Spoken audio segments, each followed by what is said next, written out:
बिस्मिल्लाहिर्रहमानिर्रहीम, अस्सलामु अलैकुम।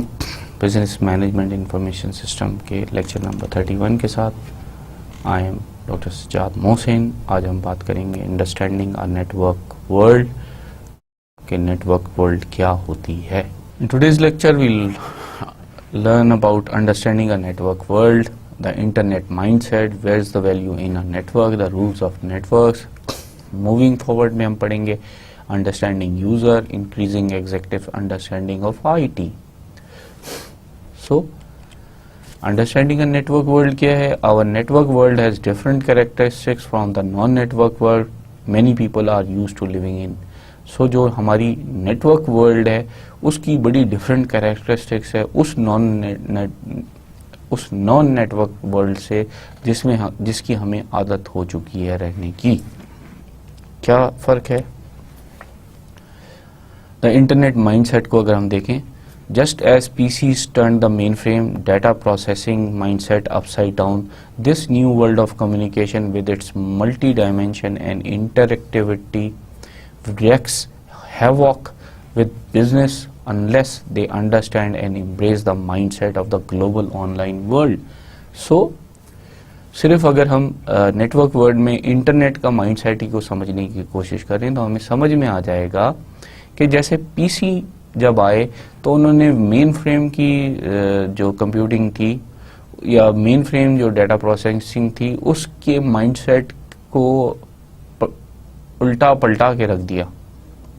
इसी तरह से ये जो इंटरनेट आया तो इसने जो जिस तरह की मल्टी डायमेंशन इंटरएक्टिविटी थी इस चीज ने बिजनेसेस के साथ जो है वो बिजनेसेस की दुनिया में तूफान मचा दिया, तबाही मचा दी और पूरी दुनिया को एक ग्लोबल वर्ल्ड, ऑनलाइन वर्ल्ड बना दिया। सो ग्लोबल विलेज का हम नारा सुनते थे, इंटरनेट ने एग्जैक्टली वही किया कि दुनिया एक ग्लोबल विलेज बन के रह गई। तो इंटरनेट का माइंडसेट क्या है? Communication is personal not mass market. Communication जो है वो पर्सनल लेवल पे करनी है, आपने मासेस की मार्केट में नहीं भेजना, पर्सनलाइज करनी है, अखबार नहीं बनाना। Customer contact is interactive not broadcasted. आपने कस्टमर के जो कॉन्टेक्ट को इंटरएक्टिव बनाना है, उसको ये लगे कि आप उसके साथ डील कर रहे हैं, ना कि ये हुआ कि एक ब्रॉडकास्ट, एक ईमेल चली गई और बस वो सबको पहुंच गई। नहीं, ये लगे कि आपने उसके लिए बात की। ये नहीं है कि अखबार में ऐड आ गया, ये तो सबको जा रहा है ना। तो इसीलिए हम इसको पर्सनल भी कह रहे हैं और जब वो इंटरेक्टिव होगा तभी वो पर्सनल होगा, वरना नहीं होगा। The customer time frame is theirs not yours. Customer ने किस वक्त बात करनी है ये उसका टाइम होगा। ये नहीं है कि बैंक 9 से 5 तक काम करेंगे, 4:30 बजे के बाद वो कोई चेक नहीं लेंगे, ये नहीं, किसी भी वक्त हो जाएगा। ATM ने एग्जैक्टली ये कर दिया, कैश आपको जिस वक्त निकालना है, जब निकालना है आप निकाल रहे हैं। The culture is bottom up not top down. अब इंटरनेट का जो कल्चर है वो बॉटम अप है, लोग उस कल्चर को बिल्ड करते हैं, बड़े टॉप डाउन नहीं है कि एग्जेक्टिव उस कल्चर को बिल्ड करें या लीडर उस कल्चर को बिल्ड करें, नहीं, बॉटम लोगों ने डिसाइड करना है, बॉटम अप अप्रोच लेके चलनी है। So communication is personal not mass market में क्या हो रहा है? Communication is up close and personal not top down mass market. अब कम्युनिकेशन जो हो रही है वो अप क्लोज हो रही है, करीब करीब हो रही है, पर्सनल हो रही है, टॉप डाउन अप्रोच नहीं है। Message to traditional market departments, your ad copy is boring. So traditional marketing के डिपार्टमेंट को ये कह दिया गया है कि जो आपने ऐड की कॉपी भेजी है ये बहुत बोरिंग है, क्योंकि ये पर्सनलाइज नहीं है। Some corporate web pages are stuck in the traditional advertising model, duplicating the printed page. जो कुछ कॉर्पोरेट वेब पेजेस हैं वो बिल्कुल जिस तरह प्रिंटेड पेज होते थे अखबारात में, उसी को मॉडल को, एडवर्टाइजिंग मॉडल को डुप्लीकेट करते हैं। They are using the wrong mindset, mass market rather than personal. So वो रॉन्ग मास जो है माइंडसेट पे चल रहे हैं, वो मास मार्केट की तरफ जा रहे हैं rather than personal. Others get it right, others जो हैं उसको राइट लेते हैं and give people a way to create their own pages exactly, for example my Yahoo, my CNN etcetera. So others जो हैं जिन्होंने इस बात को अलाउ कर दिया है, अब आप अपना याहू का पेज बना सकते हैं, यानी याहू पे जो कुछ आप देखना चाहते हैं वो माई याहू में आप उसमें डालते चले जाएं, वो आपकी चीज़ें देगा। CNN की जो न्यूज़ आप देखना चाहते हैं, आप का अगर स्पोर्ट्स की तरफ ज़्यादा तवज्जो है तो बजाय इसके कि आप ऊपर से चलते चलते चलते स्पोर्ट्स पे आएंगे और फिर करेंगे, अगर आप माई CNN कर दें तो आप स्पोर्ट्स की ही खबरें आपको पहले नज़र आएंगी, बाद में दूसरी खबरें नज़र आएंगी, so on so fourth. Customer contact is interactive not broadcast. आपका कस्टमर का कॉन्टैक्ट जो है वो इंटरेक्टिव होना चाहिए, ब्रॉडकास्ट नहीं होना चाहिए। The single most important point of view to take toward the internet is to view it as interactive, not broadcast. So आपको जो सबसे important point of view अपने जहन में बनाना है इंटरनेट माइंडसेट के लिए, कि इंटरनेट को आप व्यू करें as an interactive technology, not as a broadcasting technology. Incoming not outgoing, हर चीज़ आ रही हो आपके पास से जा नहीं रही हो। In essence the internet is a customers window to companies. और अगर हम इसका एसेंस समझ सके, इसका क्रक्स समझ सके, तो इंटरनेट जो है कस्टमर की खिड़की है कंपनी के लिए को पहुंचने के लिए। When you can see the internet policeman saying stop your broadcast messenger now. It is substantially from TV because customers can initiate communication with a firm rather than merely react to their ads.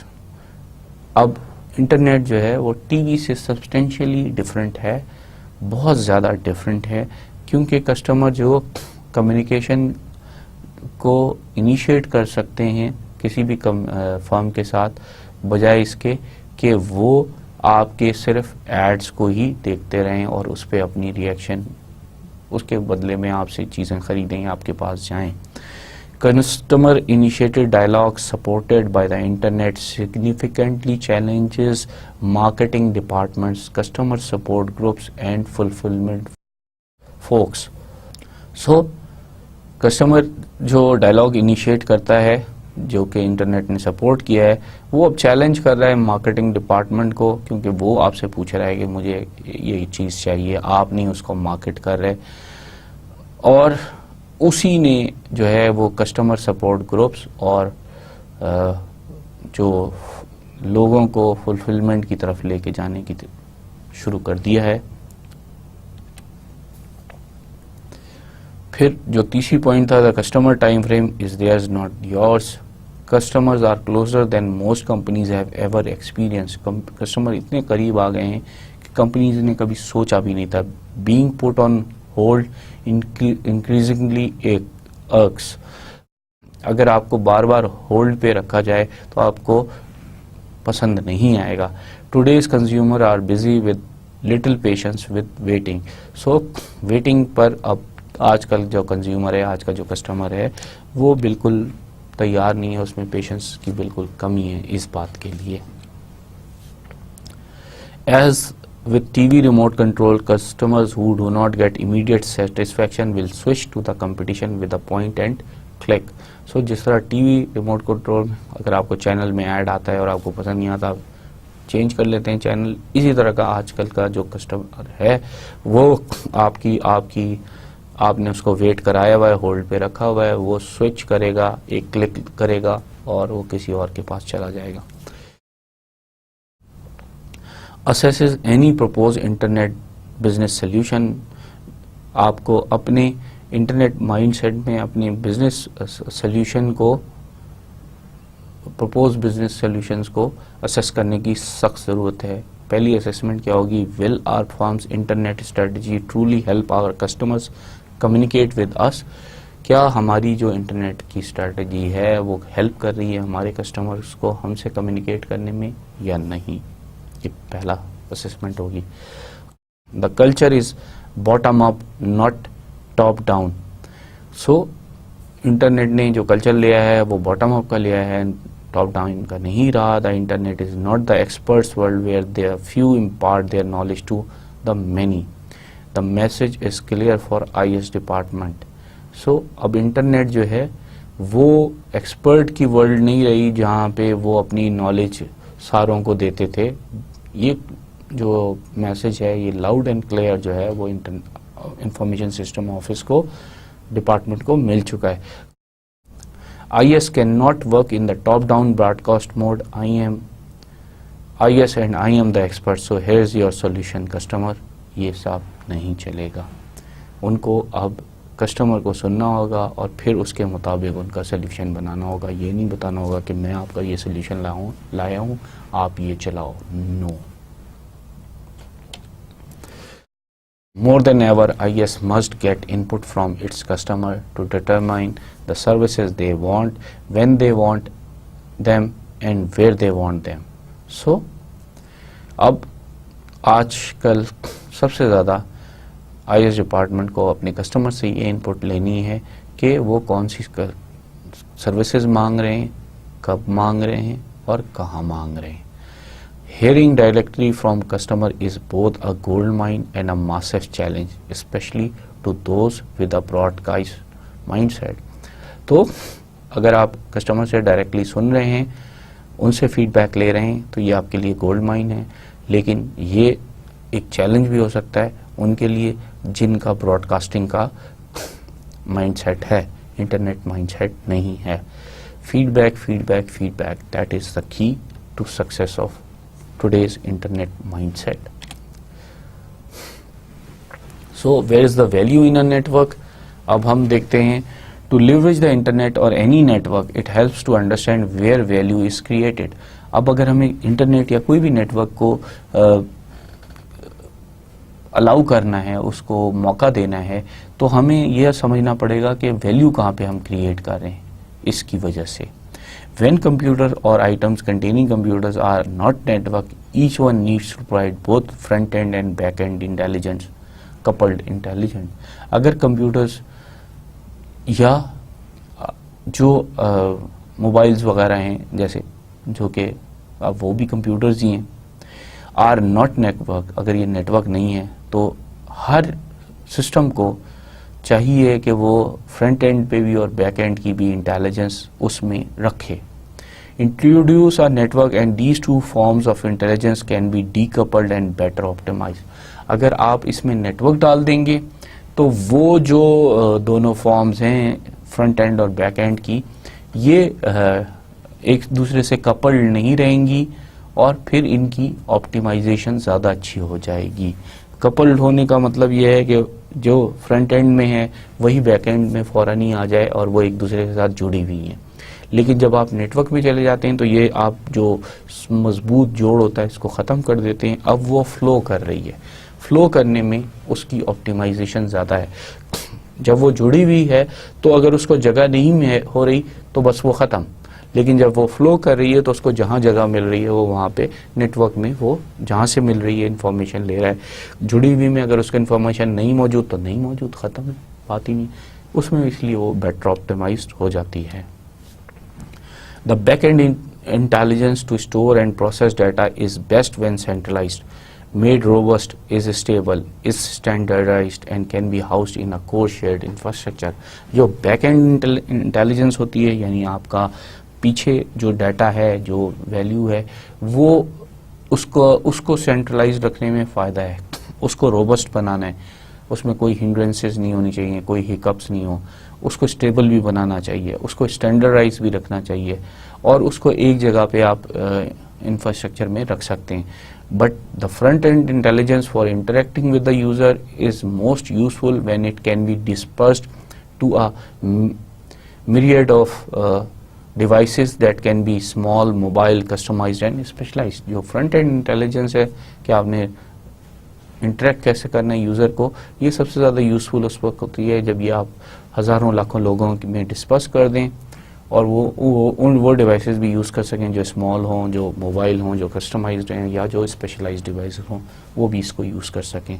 सो आपका front end जो है वो आपका user के साथ interact करना है। और बैक एंड क्या है? बैक एंड ये है कि जहाँ पे डाटा स्टोर हो रहा है तो उसको अगर आप जब हम इन दोनों को कपल्ड रखते थे तो हम क्या करते थे कि हमारे पास एक ही सिस्टम था, उस सिस्टम में ही हमने उसको कनेक्ट हुआ, पीछे से उसने प्रोसेसिंग की और वो हमें दे दी इंटेलिजेंस। जब हमने नेटवर्क कर दिया तो अब हम उसको कोई भी कहीं से भी कर सकता है। अब पहले के सिस्टम में क्या होता था कि आप जब तक ऑफिस में नहीं पहुंचेंगे, आप उस सिस्टम के पास नहीं पहुंचेंगे और वहां से टर्मिनल को एक्सेस नहीं करेंगे, तब तक आप उस इंफॉर्मेशन नहीं ले सकते। So where is the value in network को अगर हम कंटिन्यू करें, network allows value in 4 places leading to 4 new kinds of businesses. तो नेटवर्क ने अलाउ किया है वैल्यू को 4 जगहों पे और ये 4 जगहें 4 बिजनेसेस बन गई हैं। एट द कोर और एंड पेरिफेरी, यानी कोर पे जहाँ पे आपका बैक एंड इंफॉर्मेशन है और पेरिफेरी में उसके करीब करीब जितने एरिया है। इन कॉमन इंफ्रास्ट्रक्चर, उन कॉमन इंफ्रास्ट्रक्चर में नेटवर्क की वैल्यू है, मॉड्यूल्स में वैल्यू है और फ्रॉम ऑर्केस्ट्रेशन, और इन तमाम चीज़ों को एक साथ एक ऑर्केस्ट्रा की तरह चलाने में, उसका म्यूजिकल करने में फ़ायदा हो जाता है, वैल्यू हो जाती है जब आप उसकी ऑर्केस्ट्रेशन कर देते हैं, उन सब चीज़ों को साथ लेके चलाना शुरू कर देते हैं। So core and periphery services में क्या होता है, value moves to the ends, value जो है निकलती है शुरू से और एंड तक जाती है। Value is in the core, leadership and strategy handled by the top management, and the periphery customer facing employees making decision and taking action, और in the IT infrastructure and devices. So जो value होती है core में मौजूद होती है leadership और strategy में, लेकिन वो पेरिफेरी में मूव कर जाती है और कस्टमर जो फेस कर रहा होता है और जिस एम्प्लॉय को जो सामने डिसीजन ले रहा होता है या जिस आईटी डिवाइस के जरिए वो कनेक्ट हो रहा होता है, जब वो पेरिफेरी में उसके पास भी उसको नज़र आ जाता है वैल्यू है, तो उसको यूज़ करना आसान है। अगर एटीएम पे जाके और मुझे वो जब मैं अपना कार्ड डालूं और वो मुझे पैसे ना दे और वो कहे कि नहीं आप मैनेजर से पहले साइन करा के लाएं, तो फिर प्रॉब्लम हो जाती है। ये क्या हुआ कि हमने अपनी जो कोर की वैल्यू थी, यानी जो हमारा कैशियर था, उसको पेरिफेरी में फ्रंट एंड पे हमने दे दिया एट टू अ मशीन, कि वो आपका कैश, आपके मतलब का उतना ही कैश पैसे गिन के आपको दे दे। कॉमन इंफ्रास्ट्रक्चर क्या है, elements of any infrastructure, an organization, a system, a business process. So किसी भी इंफ्रास्ट्रक्चर में जो एलिमेंट्स होते हैं उसकी बात कर रहे हैं, चाहे वो ऑर्गेनाइजेशन हो, चाहे सिस्टम हो, चाहे वो बिजनेस प्रोसेसेस में हो। That were distributed are being pulled together and operated as a utility. जो पहले डिस्ट्रीब्यूटेड थे अब उनको एक साथ जोड़ा जा रहा है, नॉट फिजिकली कनेक्ट करके, और फिर उन सब को ऑपरेट कराया जा रहा है एज अ यूटिलिटी, तो वो एक दूसरे के काम आ रहे हैं। मॉड्यूल्स में अगर हम देखें तो software, devices, organizational capabilities and business processes are being divided into self-standing modules so that they can quickly and easily connect to form a value chain for responding to circumstances। तो हमने क्या किया कि हमने चाहे सॉफ्टवेयर हों, चाहे devices हों, चाहे ऑर्गेनाइजेशन की कैपेबिलिटीज़ हों, चाहे बिजनेस प्रोसेसेस हैं, उन सबको एक अपने और अंदर एक सेल्फ स्टैंडिंग मॉड्यूल बना दिया है। उनको आप एक इंडिपेंडेंट मॉड्यूल बना दिया है ताकि वो मॉड्यूल क्विकली और इजीली कनेक्ट कर सके। Chain for responding to circumstances, एक चेन बना सके जो रिस्पॉन्ड कर सके किसी भी सर्कमस्टांसेस को, किसी भी क्वेरी को, किसी भी चीज़ को जो कस्टमर ने मांगी है। यही जो चीज़ है ये एक वैल्यू बन जाएगी इस मॉड्यूलेशन में, मॉड्यूल की फॉर्म में करने में। Orchestrating modules, when modules are abundant there's value is in being able to bring them together. So जब हम मॉड्यूलर कर रहे हैं तो ऑब्वियसली मॉड्यूलर जो है इन अबंडेंस हो जाएंगे, बहुत ज़्यादा हो जाएंगे। फिर उनकी वैल्यू उस वक्त होगी जब हम उनको एक साथ जोड़ते जाएं एक मॉड्यूल को दूसरे से, सो दैट कि वो ऑर्केस्ट्रा की तरह बन जाए और एक सिम्फनी दे सके। यही जो है उसकी वैल्यू बनेगी।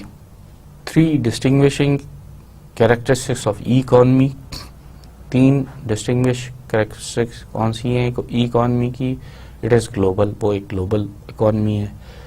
It favors soft things, intangible such as software, information, ideas, and most importantly, relationship over hard things such as trucks, steel, and cement.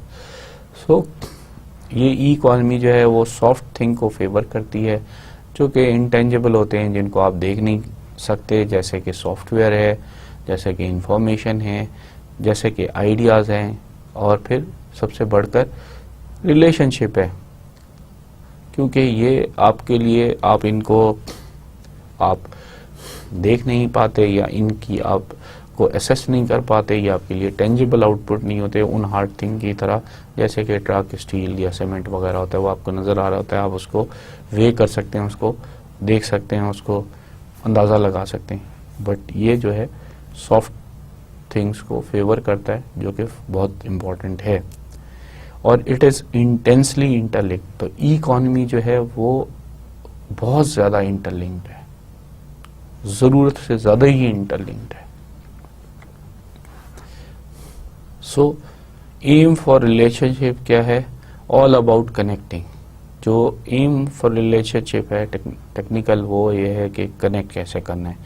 Connecting more devices to a network exponentially increases the value of the network for everyone involved as so many new connections are created. So हर रोज़ एक नई device के साथ connect करना जो है वो network को exponentially increase करवा रहा है, और यही एक वैल्यू है नेटवर्क की, क्योंकि जो भी एक नया कनेक्शन जो है वो कई सारे इंटरकनेक्शंस क्रिएट कर देता है। Today's world is all about networks that is connecting. So आज की दुनिया जो है सब कुछ है नेटवर्किंग में आज की दुनिया के लिए। With unlimited connections and abundant information, the organization is peer-to-peer rather than hierarchical. अब जितने अनलिमिटेड कनेक्शंस हैं और जितनी ज़्यादा इंफॉर्मेशन मौजूद है, तो अब ऑर्गेनाइजेशन जो है वो पहले की तरह हायरार्की में नहीं रही, बल्कि पेयर टू पेयर हैं, फ्लैट हो गई हैं, एक दूसरे से, एक दूसरे के दोस्त बनती जा रही हैं, एक दूसरे से कनेक्टेड हैं, एक दूसरे की साथी बन रही हैं। Customer and company create together on a pair to pair basis, they both get smarter together and develop a closer relationship. जब कस्टमर और कंपनी जब खुद ही होते हैं और पेयर टू पेयर बेसिस पे होते हैं, एक दूसरे के दोस्ती के लेवल पे होते हैं, सो वो दोनों कस्टमर भी और कंपनी भी स्मार्ट हो रहे होते हैं, खुद ही तेज़ हो रहे होते हैं खुद ही, और फिर उनके दरमियान जो बॉन्ड होता है वो भी स्ट्रांग होता है। Technology that enhances this relationship is called relationship technology. So वो टेक्नोलॉजी जो इस रिलेशनशिप को इन्हेंस करती है उसको हम रिलेशनशिप टेक कहते हैं। Company with the smartest customers wins requires more trust from both company and customer. वो कंपनी जिसके सबसे स्मार्ट कस्टमर्स होंगे वही विन करेंगी। इसके लिए ज़रूरी है कि कस्टमर और कंपनी में आपस में ट्रस्ट डेवलप हो। Follow the free, the best gets better and cheaper at the same time. Best जो है वो अच्छा भी हो रहा है और सस्ता भी हो रहा है। The network economy is founded on this principle of decreasing price for increasing quality. तो नेटवर्क इकोनॉमी बेस्ड इस चीज़ पे कर रही थी कि हमने प्राइस कम करनी है और क्वालिटी को बेहतर करना है। Smart companies anticipate this and offer products for free.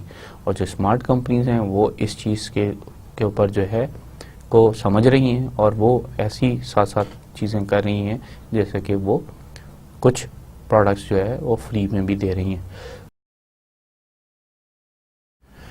The most valuable goods and services are those that are most abundant. They increase the value of every other one. जो सबसे ज़्यादा वैल्यूबल रखती हैं चीज़ें या वैल्यू रखती हैं चीज़ें या सर्विसेज, वो हैं जो सबसे ज़्यादा हैं, यानी वो ज़्यादा से ज़्यादा तादाद में मौजूद हैं, क्योंकि वो इंक्रीज़ करती हैं वैल्यू बाकी तमाम चीज़ों की। Netscape gave the browser away free and sold the servers. This strategy worked until Microsoft with a large market did the same thing and took away the market share. Netscape जब बना था उन्होंने browser जो है वो free में दिया था और लोगों को और सर्वर को सेल किया था।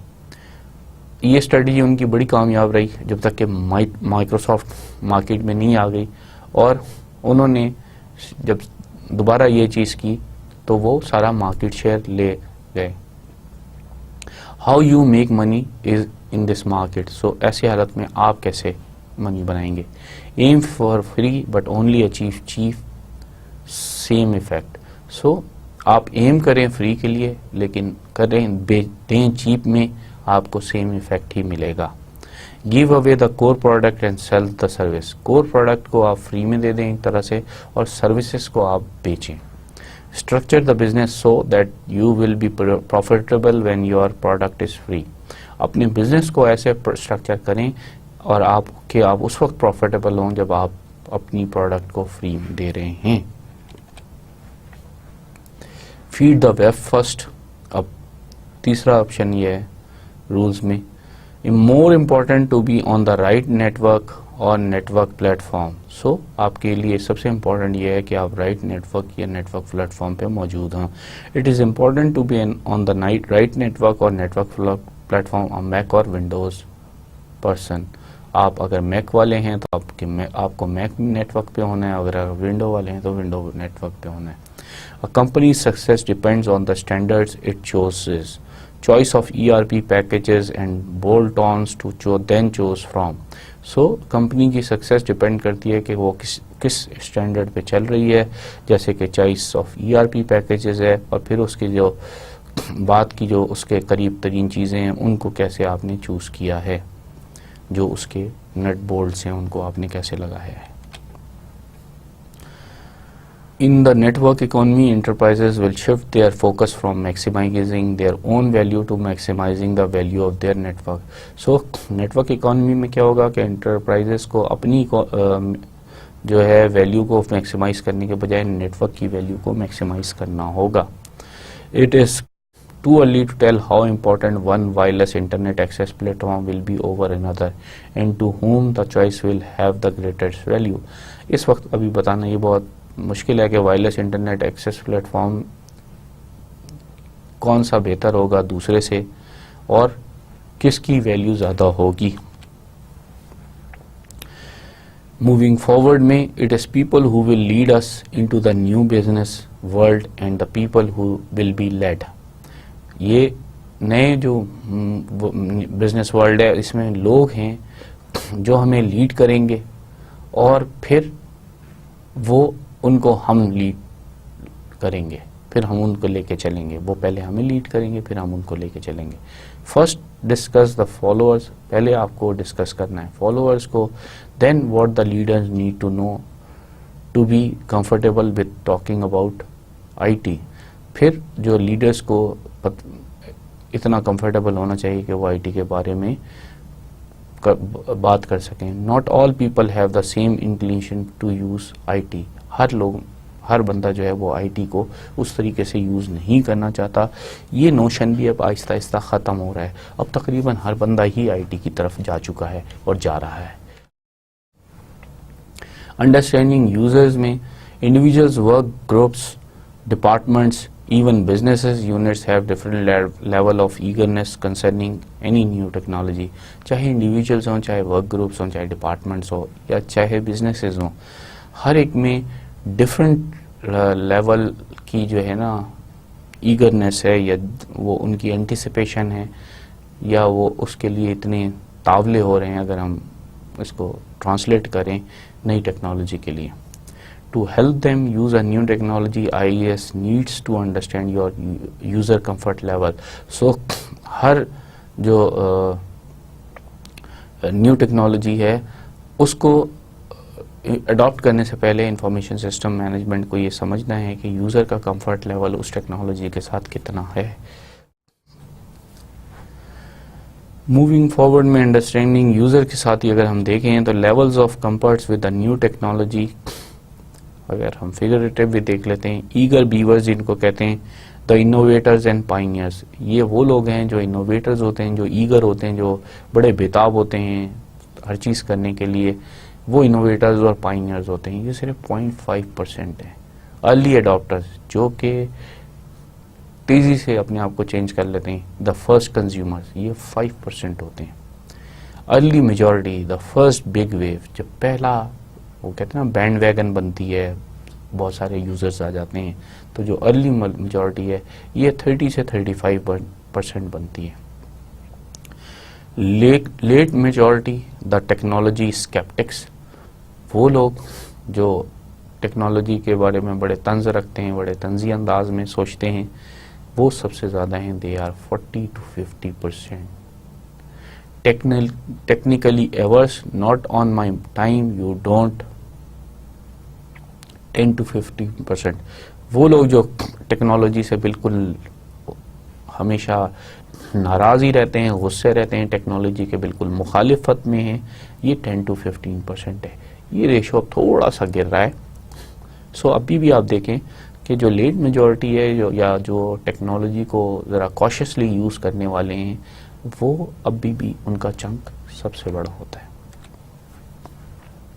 सो ईगर बीवर्स जो हैं वो हैं जो दे देते हैं कैमल की तरह, मुंह दे देते हैं टेंट में, फिर अर्ली अडॉप्टर्स आते हैं, फिर अर्ली मेजॉरिटी आती है, और फिर लेट मेजॉरिटी आती है, और फिर टेक्निकली एवर्स आते हैं, फिर पूरा के पूरा ऊँट जो है वो घुस गया होता है टेंट के अंदर और टेंट को उखाड़ के फेंक देता है। सो ईगर बीवर्स कौन है? द इनोवेटर्स एंड पाइनियर्स, जो कि इनोवेटर्स और पाइनियर्स होते हैं, ये नॉइजीएस्ट होते हैं। जैसी कोई टेक्नोलॉजी को इन्वेंट कर लेते हैं, फ़ौरन ही उसके बारे में बोलना शुरू कर देते हैं, इंथुजियास्टिक हो जाते हैं। Everything about technology is wonderful today, wireless जैसे हर चीज़ जो टेक्नोलॉजी के बारे में बेहतरीन है, जैसे आजकल वायरलेस के बारे में। Most in software and hardware companies were there enthusiasm vision might be an asset. So ये इन सब को यूज़ कहाँ करना चाहिए? सॉफ्टवेयर और हार्डवेयर कंपनीज में यूज़ करना चाहिए, जहाँ उनका इंथुजियाज्म या जो उनकी ईगरनेस है वो विजन बन सकता है और वो एक एसेट बन सकता है। वो कोई भी नई टेक्नोलॉजी की इन्वेंशन कर सकते हैं, इनोवेट कर सकते हैं। सम जो है part of advance technology group, और कुछ जो है वो part of advance technology group, जैसे हमने पीछे बात की थी बनाने के लिए पिछले लेक्चर्स में, तो वो उसका पार्ट होना चाहिए, ताकि वो जो आईएएस मैनेजमेंट है और जो एग्जेक्टिव्स हैं उनको भी टेक्नोलॉजी की नई टेक्नोलॉजी की इंफॉर्मेशन दे सकें। अप्रोच क्या है? Support them with some funding and learn from them. Approach ये है कि आप उनको कुछ फंडिंग दे दें और फिर उनसे सीखने की कोशिश करें। ब्लीडिंग एज क्या है? Companies may need to support with big money. So इसमें ब्लीडिंग एज ये हो जाती है कि कभी कभी कंपनीज को बहुत ज़्यादा सपोर्ट करनी पड़ जाती है मनी की। अगर मैं ईगर बीवर की आपको एक एग्जांपल दूं सोनी कंपनी के हवाले से, तो सोनी कंपनी में ये हुआ कि एक बंदा था जो जापान में, वहाँ पे ये होता है कि वहाँ साइकिल बहुत चलाई जाती है, साइकिल को ही यूज़ किया जाता है। सो साइकिल पे वो अपनी फियांसी के साथ जो है वो जाता था, और उसको ये होता था कि उसने फियांसी को साथ बैठाया हुआ है, और वो जो उस ज़माने में जो टेप रिकॉर्डर था, स्टीरियो टेप रिकॉर्डर, वो अपने कंधे पे रखता था एक हाथ से, और एक हाथ से वो साइकिल चलाते हुए सेम गाना सुनते हुए जाते थे। तो सोनी कंपनी में वो काम करता था। उसने सोनी के डायरेक्टर्स के सामने एक दफ़ा ईगर बीवर था, उसने उनको एक प्रेजेंटेशन दी कि मैं एक छोटी सी डिवाइस बनाना चाहता हूँ जिसमें जो है वो आप जो क्या कहते हैं हेडफोन लगा सकें, और हेडफोन की तार के दरमियान जो है वो गैप सिर्फ 2 कानों का ना हो बल्कि बहुत बड़ा गैप हो, ताकि वो छोटी सी डिवाइस जो है वो मैं अपनी बेल्ट के साथ बांध सकूं, टेप उस पर चलता हो, और एक जो है कान में हेडफोन का एक हिस्सा मैं लगा लूँ, एक जो दूसरा बंदा लगा ले, मेरी फैन से लगा ले, तो हम फिर आराम से साइकिल चलाते हुए पूरे घूम सकते हैं, पूरे फिर सकते हैं। हमें परेशानी नहीं होगी कि एक हाथ से बैलेंस कर रहे हैं और एक हाथ से उस टेप रिकॉर्डर, महंगी से टेप रिकॉर्डर को संभाला हुआ है। सोनी कंपनी का बोर्ड ऑफ डायरेक्टर्स का ये उस ज़माने में था, अभी भी मेरा ख्याल है वही रूल होगा कि उसमें ये होता था कि एक आउट ऑफ 40 डायरेक्टर्स एक डायरेक्टर भी अगर ओके कह देता था कि ओके लेट्स ट्राई, तो उसको फंडिंग दे दी जाती थी और उसको ये इस कंडीशन के साथ दी जाती थी कि ठीक है तुम 100 डिवाइसेस बनाओगे, 50 तुम अपनी फैमिली अपने दोस्तों में बेचोगे और 50 कंपनी तुमसे ले लेगी। This was the birth of Walkman. इस तरीके से वॉकमैन जो है वो इजाद हुआ था, इनोवेट हुआ था। टेप रिकॉर्डर से वॉकमैन की तरफ आए थे। आजकल जो ज़माना है वो आईपी फ़ोन डिवाइसेस का है, छोटी छोटी डिवाइसेस आ चुकी हैं आईपॉड का। आजकल जो ज़माना है वो आईपॉड का है। आईपॉड जो है वो वॉकमैन की इनोवेटिव फॉर्म है कि अब टेप रिकॉर्डर के बजाय उसी के अंदर ही आपने डिवाइसेस या MP3 जो डिवाइसेस आ गई हैं उसके अंदर ही आपने सारे गाने स्टोर कर दिए हैं और आप वो हेडफोन से लगा के सुन रहे हैं। अब वो वाली चीज़ नहीं है कि एक से ज़्यादा सुने, लेकिन वॉकमैन इस तरह से हुआ था and rest is history. Early adopters कौन से होते हैं? द फर्स्ट कंज्यूमर्स होते हैं। ये डिसिपल्स कहलाते हैं, यानी वो जो आपके मुरीद होते हैं। Not too far behind the innovators, ये वो लोग होते हैं कि जो इनोवेटर्स के मुरीद बन के उनके पीछे पीछे चल रहे होते हैं, उनको फॉलो कर रहे होते हैं। Often have a lot of discretionary income and think the corporation does too. उनके पास अपने पास थोड़ी सी इनकम होती है और वो समझते हैं कि कॉरपोरेशन के पास भी है ये वाला पैसा। Enterprises could miss a market by ignoring these people. Enterprise जो है अगर वो इन लोगों को इग्नोर करेगी तो वो मार्केट को वो मिस कर सकती है।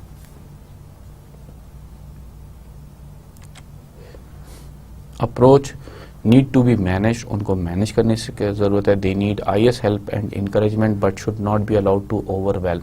उनको IS की मैनेजमेंट की इंकरेजमेंट की ज़रूरत है, लेकिन उनके ऊपर पूरा रिलाई करने की ज़रूरत नहीं है, उनको बहुत ज़्यादा सपोर्ट करने की ज़रूरत नहीं है, थोड़ी बहुत सपोर्ट ज़रूरी है। Watch money they spend closely, make sure they invest their own money in the experiment, और मेक श्योर करें कि वो अपनी इन्वेस्टमेंट कर सकें उस एक्सपेरिमेंट में। जैसे कि हम अभी वॉकमैन की एग्जांपल में कह रहे थे कि कंपनी ने साथ में ये रखा था कि 50 आप बेचेंगे, 50 हम रखेंगे। सो अर्ली मेजॉरिटी कौन सी होती है? वो फर्स्ट बिग वेव होती है willing to use technology but need some help to make it happen. वो लोग हैं जो बहुत ही ज़बरदस्त तरीके से टेक्नोलॉजी को यूज़ कर सकते हैं, तैयार होते हैं उसको यूज़ करने के लिए, बट उनको कुछ हेल्प चाहिए होती है। Not the self sufficient Pioneers और रिस्क टेकर। वो सेल्फ सफिशिएंट नहीं होते उन पाइनियर्स की तरह या उन रिस्क टेकर्स की तरह। Tend to be in relatively important position, लेकिन ये वो लोग हैं जो रिलेटिवली इंपॉर्टेंट पोजीशंस में होते हैं। मेक और break introduction of new technology. ये वो लोग हैं जो कि किसी भी टेक्नोलॉजी को बना सकते हैं या उसको ख़त्म करवा सकते हैं। इनको हैंडल करने के लिए अप्रोच क्या होनी चाहिए? Need to understand how they view the company, customers and competition. वो किस तरह से कंपनी, कस्टमर्स और कंपटीशन को लेके चल रहे हैं। Then help them choose a strategy to expand their familiarity with से द वायरलेस इंटरनेट। सो फिर उनको हेल्प करनी चाहिए कि वो कैसे अपनी कौन सी स्ट्रेटजी बनाएं जिससे वो नई टेक्नोलॉजी से फेमिलियर हो सकें। फॉर एग्ज़ाम्पल जैसे वायरलेस इंटरनेट जब आ रहा था तो लोग जो वायरलेस इंटरनेट यूज़ करना चाहते थे उनको सपोर्ट की ज़रूरत थी कि वो राउटर वगैरह लगा सकें और वो अडॉप्ट कर सकें, और जो उस पर अडॉप्ट कर गए वो जो थे वो थे जो फर्स्ट लीप लेने के लिए तैयार थे। IS management must become adapt at creating options that can be tested for acceptance और रिजेक्शन। अब IS मैनेजमेंट को अपने आप को चेंज करना होगा और उनको ये ऑप्शंस देनी होंगी कि कुछ चीज़ें जो हैं टेस्टिंग, कुछ टेस्टर्स मौजूद हों उनके पास, उन टेस्टर्स पे आप नई टेक्नोलॉजी को टेस्ट करें और फिर उनसे राय लें कि इस टेक्नोलॉजी को एक्सेप्ट किया जाए या रिजेक्ट किया जाए। लेट मेजॉरिटी के जो लोग होते हैं वो जो टेक्नोलॉजी स्केप्टिक्स होते हैं, वो कहते हैं जो तंज करते हैं या जो क्रिटिक्स होते हैं किसी भी चीज़ के, वो क्या होते हैं, वो not afraid of technology but they do have serious concern about risk and cost. वो टेक्नोलॉजी से अफ्रेड नहीं होते लेकिन उनके बड़े सीरियस कंसर्न होते हैं, वो नाकिद होते हैं, वो तनकीद कर रहे होते हैं और उनके कंसर्न ये होते हैं कि यार ये इसको यूज़ करने में कहीं रिस्क ना हो, कहीं कॉस्ट ना लग जाए। Concern about wasting time and money. So उनका कंसर्न बेसिकली होता है कि हम टाइम और मनी वेस्ट ना करें।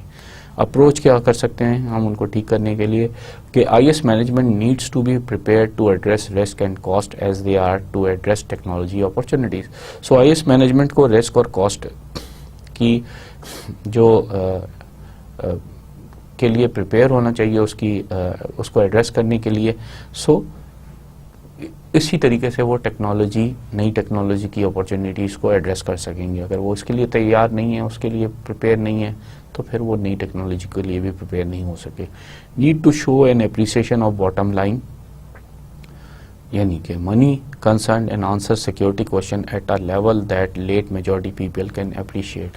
सो उनको अपनी एप्रिसिएशन दिखानी चाहिए IS मैनेजमेंट को, जो कंसर्न दे रहे होते हैं उनके लिए, और फिर उनके पैसे और सिक्योरिटी के जो क्वेश्चन हैं वो उनके लेवल पे जाके उन लोगों को समझाने चाहिए जो जिस लेवल पे वो मौजूद होते हैं स्केप्टिक्स। टेक्निकली अवर्स जो लोग हैं, not on my time, you don't resist technology, वो कहते हैं वो लोग हैं जो कहते हैं कि रिस्क है, don't use it. So in many cases resist technology करते हैं, not currently doing anything about the wireless internet और वेब सर्विसेज। ये वो लोग हैं जो वायरलेस नेटवर्क की तरफ भी नहीं आए और वेब सर्विसेज की तरफ भी नहीं आए। In many cases their concerns about loss of privacy, security control and possible exposure to competition override any perceived benefits of the technology. So उनके जो कंसर्न हैं प्राइवेसी के, सिक्योरिटी के, कंट्रोल के और कंपटीशन को अपने आप को दिखाने की, वो इतने हाई होते हैं कि उससे जो उनको प्रॉफिट सामने दिखा रहे होते हैं वो उनके लिए वैल्यू नहीं कर रहा होता। अप्रोच क्या है कि IS first needs to understand their concern. सबसे पहले तो उनके कंसर्न समझने की ज़रूरत है। They may have justifiable business fears that need to be identified and addressed before any thought of using a new technology for business purpose can be entertained. So उनके पास शायद कोई ऐसी जस्टिफिकेशन हो बिजनेस के बारे में, जो उनका खौफ है वो जस्टिफाइड हो कि हमें IS मैनेजमेंट को उसको देखने की ज़रूरत है, फिर उसको एड्रेस करने की ज़रूरत है उसको, और ये उन चीज़ों से पहले करने की ज़रूरत है कि आप पहले नई टेक्नोलॉजी को बिजनेस में डाल दें। ये नई टेक्नोलॉजी को डालने से पहले एड्रेस करने की और उसको आइडेंटिफाई करने की ज़रूरत है।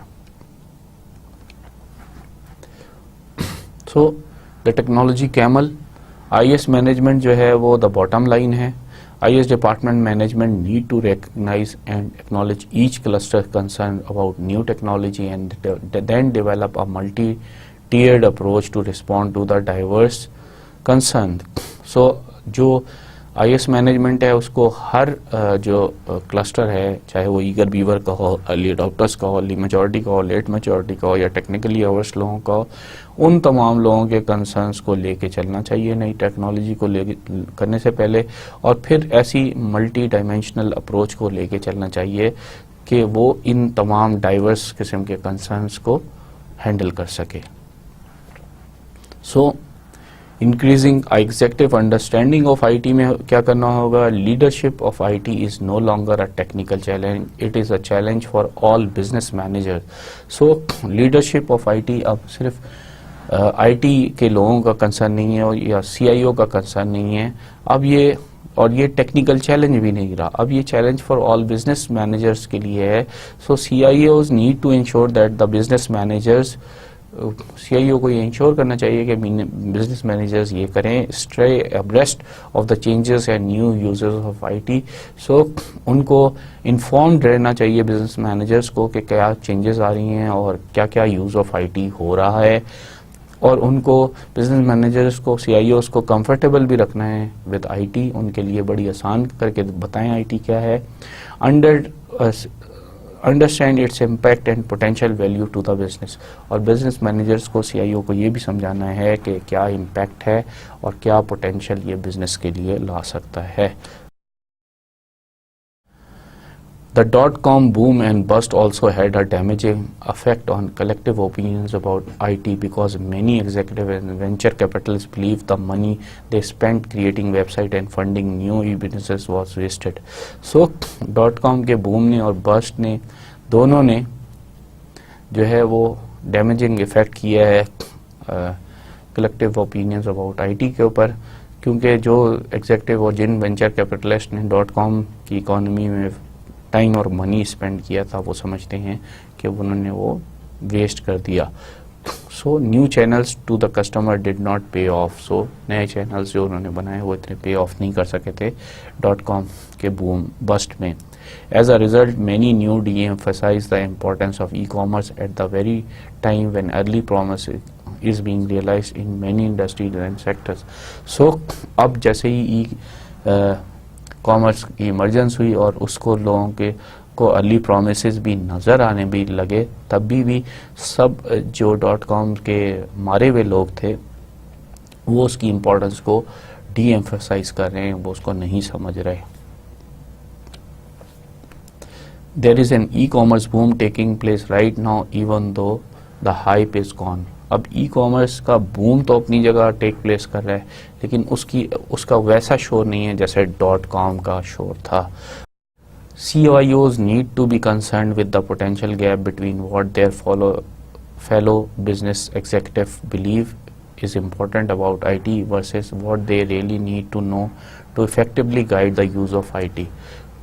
So CIOs को जो कंसर्न होना चाहिए वो उस पोटेंशियल गैप के ऊपर होना चाहिए कि उसके फेलो बिजनेस एग्जीक्यूटिव क्या बिलीव करते हैं IT के बारे में. ये ज़्यादा इम्पोर्टेंट है बजाय इसके कि उस बिलीव में अगर उनकी कोई गलतियां हैं तो उसको ठीक करें, बजाय इसके कि आप उनको IT के यूज़ के ऊपर गाइड करते रहें. तो उनके बिलीव्स पे वर्क करने की सख्त ज़रूरत है. एग्जीक्यूटिव लीडरशिप रोल्स क्या हैं इंक्रीजिंग एग्जीक्यूटिव अंडरस्टैंडिंग में कि these roles include setting the tone of the enterprise toward technology.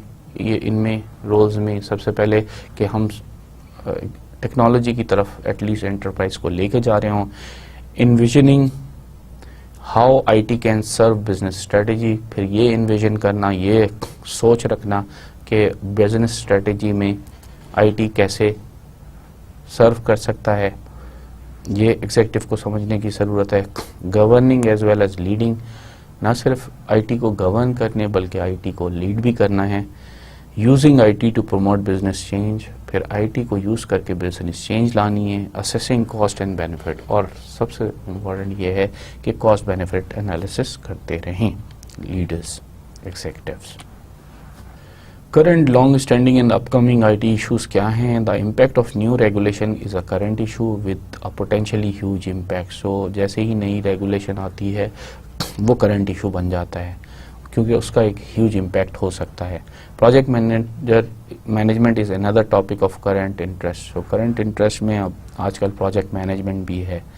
Measuring the value of IT is continuing topic of interest as in change management and organization and control of the IS organization. So measure करना IT की value को, ये एक continuous topic है, long standing का topic है, जैसे कि चेंज मैनेजमेंट और ऑर्गेनाइजेशन और and control of IS organisation का है. ये सब लॉन्ग स्टैंडिंग या कंटिन्यूइंग टॉपिक है। Cross organisational e processes are areas on the verge of breaking through as is obtaining services via the web. So cross organisational e processes जो हैं ये upcoming है और ब्रेकिंग थ्रू हो रहा है, इस पे काम हो चुका है। जैसे कि अब आजकल आप सर्विसेज जो है वेब से ले लेते हैं या वेब सर्विसेज जो अवेलेबल हो चुकी हैं। मीन्स फॉर एग्जेक्टिव लर्निंग क्या क्या हैं? These include learning by doing, सबसे पहले तो करने से आता है, लर्निंग बाय गवर्निंग, फिर गवर्न करने से आता है, फिर लर्निंग वाया एजुकेशनल प्रोग्राम्स, फिर उनके कुछ ना कुछ एजुकेशनल प्रोग्राम्स होने चाहिए, उससे भी कुछ समझ में आता है, लर्निंग होती है। केस एग्जाम्पल जैसे एग्जेक्टिव लर्निंग का है MIT's IT for the non IT executive programme. MIT ने एक IT का प्रोग्राम शुरू किया था फॉर नॉन IT एग्जेक्टिव के लिए, ये एग्जेक्टिव लर्निंग का की केस एग्जाम्पल है। This 2-day course is given 3 times a year and has 60 to 75 attendees। ये 2 दिन का कोर्स 3 दफ़ा दिया जाता है साल में और इसके 60 to 75 अटेंडेंस होती है, एग्जेक्टिव आते हैं। The programme is not about technology, rather it present framework and a vocabulary to help non IT managers and executive understand in business terms what is going on with the technology. इसमें technology का ये programme नहीं है, बल्कि ये एक framework देता है या उनको एक वोकेबलरी देता है जो नॉन IT मैनेजर्स और एग्जेक्टिव हैं, सो वो समझ सकें कि बिजनेस टर्म में कि टेक्नोलॉजी में क्या हो रहा है। अगर हम उनको कहेंगे 2 गीगाबाइट का हमें कनेक्शन चाहिए, तो ये जो जार्गन है ये तो IS मैनेजर या टेक्नोलॉजी मैनेजमेंट का है। 2 गीगाबाइट को अगर हम उनको बताएं कि ये इससे बेनिफिट्स क्या हो जाएंगे और ये बताएं कि हम बिजनेस में कैसी फ्री वे मांग रहे हैं ताकि हम एक्सेस को बढ़ा सकें, तो शायद उनको समझ में आ जाए। खाली 2 GB इंटरनेट चाहिए और क्यों चाहिए इसका, उससे उनको शायद समझ में ना आए। तो MIT का कोर्स ये कुछ कर रहा था। So moving forward, education of information system about the business. When IT comes to educating user, but about IT, my philosophy is that we in IS should be educating ourselves about the business environment. So जिस तरह IT जो है वो educate कर रही है लोगों को मुख्तलिफ तरीके से, तो हमें IS में ये ज़रूरत है कि हम बिजनेस इन्वायरमेंट को अपने लिए, अपनी एजुकेशन के लिए रखें, हम बिजनेस इन्वायरमेंट की एजुकेशन लें। Some option is train in the business, एक तरीका कार ये है कि हम ट्रेन हो जाएं बिजनेस में। दूसरा तरीका ये है कि मूव इनटू द बिजनेस, हम बिजनेस में मूव कर जाएं। Encourage direct reports to move into the business, हम डायरेक्ट रिपोर्ट इनकरेज करें। Include an option to come back, और फिर उसके अंदर ये भी करेंगे वापस आने की भी एक ऑप्शन रखें। लीड विद द बिजनेस, हम फिर लीड भी करवा सकते हैं business. Get the business to take the lead on an IT project. So business जो है वो अगर का बंदा जो है वो इन IT प्रोजेक्ट में लीड करेगा, तो इसमें इस तरह से हम टेक्नोलॉजी को लीड करवा देंगे। Attend business programmes, need for education in business speak, फिर उनको एजुकेशन चाहिए बिजनेस की मैनर में ताकि उनको समझ में आ सके। So train into the business हो सकता है, मूव इनटू द बिजनेस हो सकता है, लीड विद द बिजनेस हो सकता है, और अटेंड बिजनेस प्रोग्राम हो सकते हैं।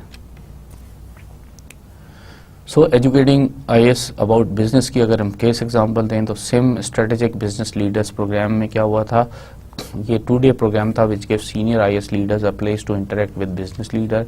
इसमें बिजनेस लीडर्स के साथ उन्होंने इंटरेक्ट किया। फर्स्ट प्रोग्राम हुआ था navigating uncharted waters the global economy and business strategy.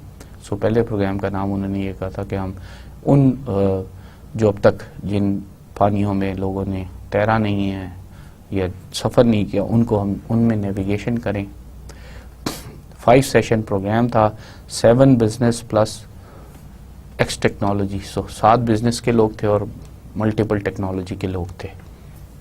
First session में informal getting to know you, एक दूसरे को समझना था। इसमें एक्टिविटीज़ रखी हुई थी। इस्टेब्लिशिंग द फ्रेमवर्क, फिर फ्रेमवर्क इस्टेब्लिश किया था। सेकंड सेशन में the business perspective. Third session में था integration with the technology perspective, फिर टेक्नोलॉजी पर्सपेक्टिव के साथ बिजनेस पर्सपेक्टिव को इंटीग्रेट किया गया था चौथे सेशन में, और पांचवें में था प्रैक्टिकल टेक अवेज, यानी प्रैक्टिकल काम जो उनको दिए गए थे कि वो लेके जाएं और करें। सो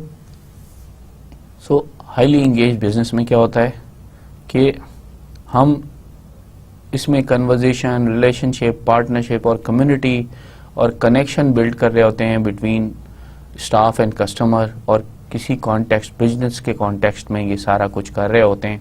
ये जो सारा कनेक्शन है, इंटर कनेक्शन है, ये जो नेटवर्किंग है, ये इवेंचुअली बिजनेस को बूस्ट देता है, बिजनेस में फ़ायदा लाता है और बिजनेस को कहीं से कहीं ले जाता है। So conclusion, we are indeed in a business revolution. हम बिजनेस रेवोल्यूशन में पहुंचे हुए हैं। With it the use of IT is changing in kind. इसकी वजह से आईटी का यूज़ जो है हर दफ़ा अपनी आईटी के यूज़ में चेंज आ रही है। पहले हम आईटी को सिर्फ कनेक्शन के लिए यूज़ कर रहे थे, अब हम उसको बहुत सारे कामों के लिए यूज़ कर रहे हैं। It has shifted from amplifying thinking and processing to amplifying communicating and connecting. So इसने सिर्फ एम्पलीफाई या थिंकिंग और प्रोसेसिंग को ही नहीं बढ़ाया, बल्कि अब कम्युनिकेशन और कनेक्शन को भी बढ़ा दिया है। It is now much more about relationship than transaction. ये अब बहुत ज़्यादा रिलेशनशिप के ऊपर है बजाय इसके कि ट्रांजैक्शन पे हो, which happen in the background. So transaction जो है वो अब बैकग्राउंड में चली गई हैं and are becoming increasingly sophisticated. और अब जो आईटी है वो बहुत ही सोफिस्टिकेटेड अंदाज में बढ़ता जा रहा है।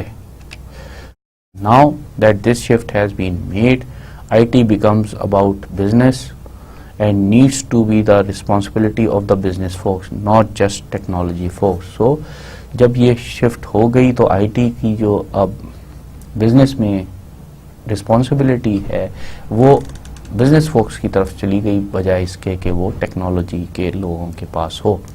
The foundation of past ways of working are changing. इसी तरह फाउंडेशन जो काम करने की पहले थी वो भी चेंज हो रही हैं। That is the exciting exploration that is going on right now as people grapple with creating the new work environment and the challenge it presents। जैसे जैसे लोग इस चीज़ को रियलाइज़ कर रहे हैं कि कैसे काम और अपने इन्वायरमेंट को वो चेंज कर सकते हैं, चैलेंज कर सकते हैं आजकल, वैसे वैसे एक्साइटिंग एक्सप्लोरेशन लोग उसमें नई नई जहतें ला रहे हैं।